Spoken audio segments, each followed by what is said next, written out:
ঘরের আশেপাশে এই চারটি জিনিস থাকলে মা লক্ষ্মী কখনোই সেই ঘরে প্রবেশ করেন না, দরজা থেকেই তিনি ফিরে চলে যান।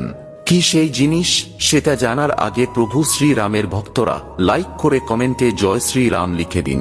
নাম্বার 1, যেসব বাড়ির মুখ্য দরজার সামনে কোনো নর্দমা বা ড্রেন থাকে অথবা বাড়ির সামনে অতিরিক্ত ময়লা আবর্জনা জমাট বেঁধে থাকে, সেই সব ঘর দেখে মা লক্ষ্মী দূর থেকেই ফেরত চলে যান।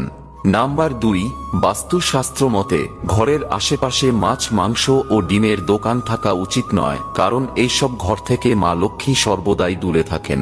নাম্বার 3, যেসব ঘরের সামনে মদের দোকান থাকে সেই সব জায়গায় ঝগড়া, মারপিট ও অশান্তি লাগা রোজকার একটি সাধারণ ব্যাপার, আর মা লক্ষ্মী এইসব জিনিস একদমই পছন্দ করেন না।